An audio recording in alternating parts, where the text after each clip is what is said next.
بسم اللہ الرحمن الرحیم۔ محترم ناظرین، آج میں آپ کو فضائل دعا کے بارے میں بتاؤں گی۔ آپ صلی اللہ علیہ وآلہ وسلم نے ارشاد فرمایا، تم میں سے جس شخص کے لیے دعا کا دروازہ کھول دیا گیا، یعنی دعا مانگنے کی توفیق دے دی گئی، اس کے لیے رحمت کے دروازے کھول دیے گئے۔ اللہ تعالیٰ سے جو دعائیں مانگی جاتی ہیں، ان میں اللہ کو سب سے زیادہ پسند یہ ہے کہ اسے دنیا اور آخرت میں عافیت کی دعا مانگی جائے۔ اسی طرح آپ صلی اللہ علیہ وآلہ وسلم نے فرمایا کہ توجہ اور اخلاص کے ساتھ اللہ تعالیٰ کے سامنے ہاتھ پھیلانے، گڑگڑانے اور دعا مانگنے میں بندگی کا کامل ترین اظہار ہوتا ہے۔ اسی لیے کوئی بھی عبادت دعا سے خالی نہیں ہے۔ آپ صلی اللہ علیہ وسلم نے ارشاد فرمایا، دعا کے سوا کوئی چیز تقدیر کے فیصلے کو رد نہیں کر سکتی، اور نیکی عمل خیر کے سوا کوئی چیز عمر کو نہیں بڑھا سکتی۔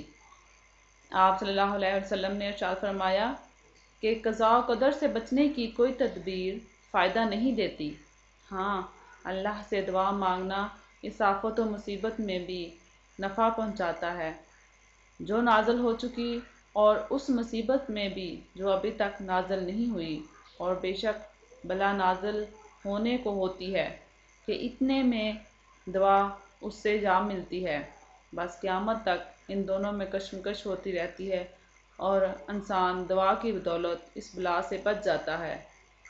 ایک اور حدیث شریف میں آیا ہے، آپ صلی اللہ علیہ وسلم نے ارشاد فرمایا کہ اللہ تعالیٰ کے ہاں دعا سے زیادہ اور کسی چیز کی وقت نہیں۔ آپ صلی اللہ علیہ وسلم نے ارشاد فرمایا کہ جو شخص اللہ تعالیٰ سے کوئی سوال نہیں کرتا، اللہ تعالیٰ اس سے ناراض ہو جاتے ہیں۔ جو شخص اللہ تعالیٰ سے دعا مانگ لے گا، اس لیے اس بلا سے بچ جائے گا۔ اسی طرح اللہ تعالیٰ کے ہاں یہ فیصلہ ہوتا ہے کہ اس شخص کی عمر 60 سال ہے، لیکن یہ شخص حج جاں اللہ کی راہ میں جہاد کرے گا، اس لیے اس کی عمر 20 سال بڑھا دی جائے گی، اور یہ 80 سال دنیا میں زندہ رہے گا۔ چنانچہ حدیث شریف میں آیا ہے، یعنی دعا بھی اللہ کے ہاں مقدر ہوتی ہے۔ آپ صلی اللہ علیہ وسلم نے صحابہ سے خطاب کر کے فرمایا، تم اللہ سے دعا مانگنے میں عاجز نہ بنو اور کوتاہی نہ کرو، اس لیے کہ دعا کرتے رہنے کی صورت میں ہرگز کوئی شخص کسی ناگہانی آفت سے ہلاک نہ ہوگا۔ ایک اور حدیث شریف میں آیا ہے کہ آپ صلی اللہ علیہ وسلم نے ارشاد فرمایا، جو شخص یہ چاہے کہ اللہ تعالیٰ اس کی دعا سختیوں اور مصیبتوں کے وقت قبول فرمائے، اس کو چاہیے کہ فراغی اور خوشحالی میں بھی کثرت سے دعا مانگے۔ آپ صلی اللہ علیہ وسلم نے فرمایا، دعا مومن کا ہتھیار ہے، دین کا ستون ہے، اور آسمان و زمین کا نور ہے۔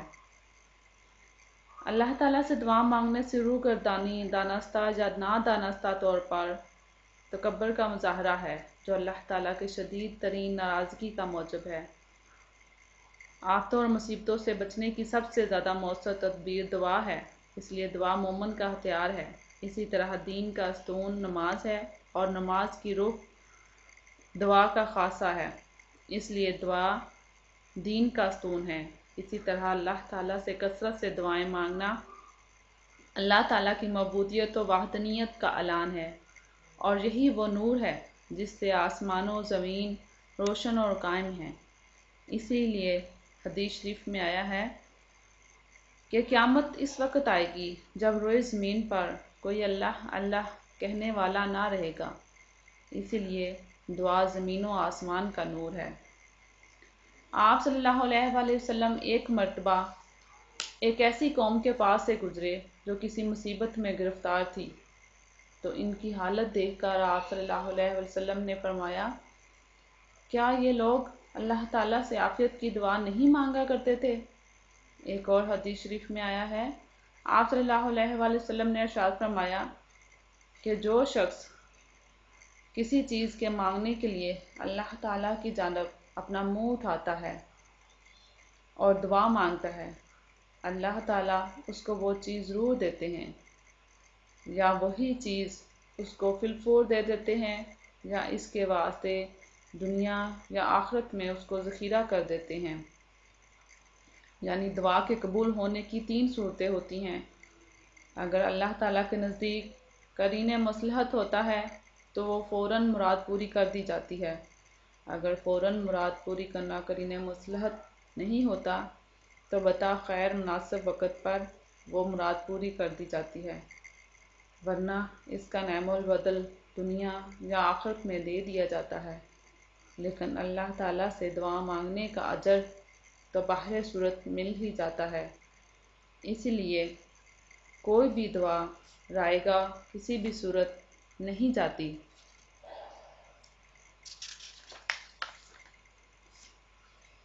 آپ صلی اللہ علیہ وآلہ وسلم نے ارشاد فرمایا کہ دعا مانگنا نہایت ہی معجب ترین عمل ہے اور یہ اللہ تعالیٰ کو بہت زیادہ پسند ہے۔